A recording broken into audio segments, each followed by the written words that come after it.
back in the 1J for our daily drive. So yesterday we went over what everything costs to do the swap, and so today I called around about getting a torque converter for this thing. So yeah, I called a company here in Florida called Florida Torque Converters, Florida Torque Converter, I believe it's called. I'll double check. But anyway, they told me that they would restall the stock converter in this car for $399 and have a 2-day turnaround.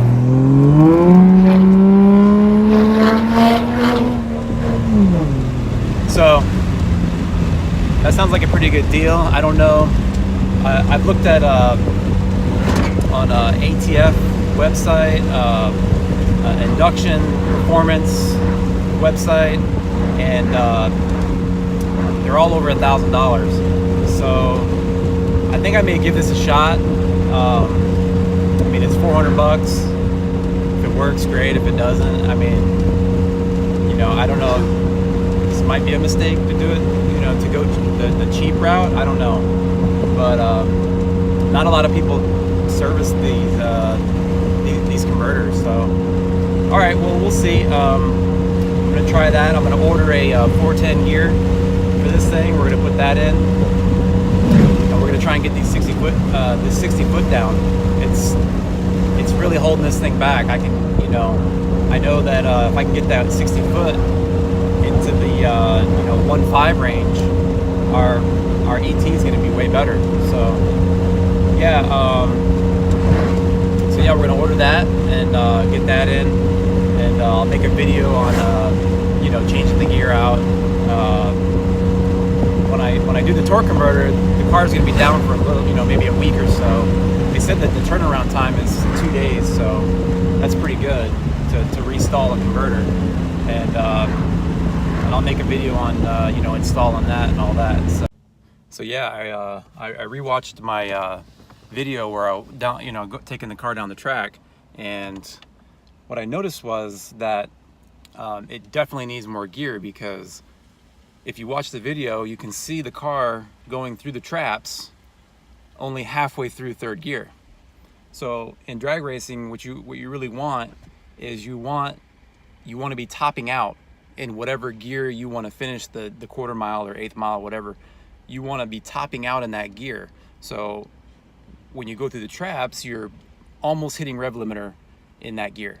You don't want to be going through the traps halfway through a gear.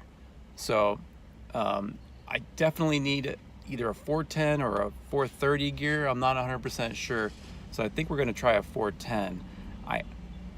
I don't think that's going to be enough. I don't think that's going to be enough gear.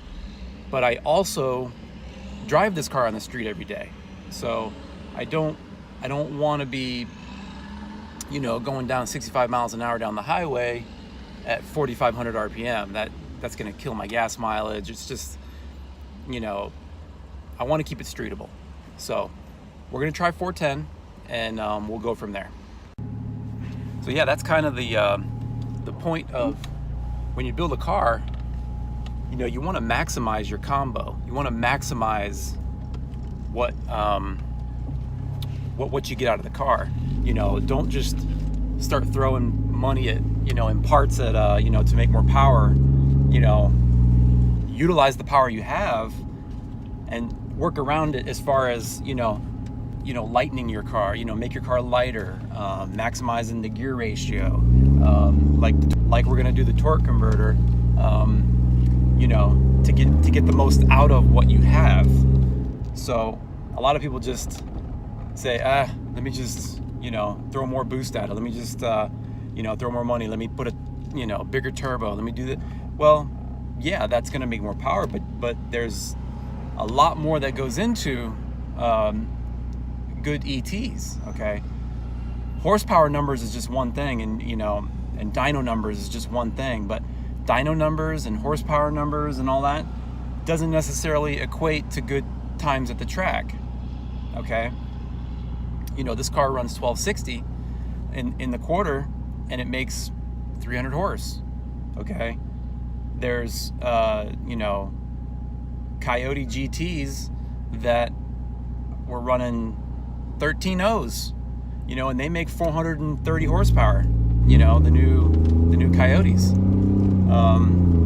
So they're making 100 more horsepower. Well, this car's a lot lighter. This car, you know, it's got good suspension. You know, there's just a lot of factors that go into it. You know, the Coyote's a lot more torquier than this. You know, 300 horse, I shouldn't be outrunning Coyotes. You know, that's just the.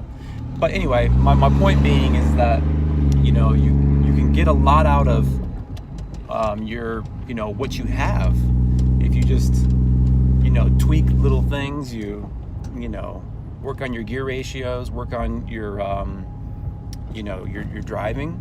Your driving matters too. You know, what RPM you leaving at, you know, things like that. So yeah, that'll probably be the end of this video. I just wanted to go over a few tips and tricks for, you know, lowering your ETs at the drag strip.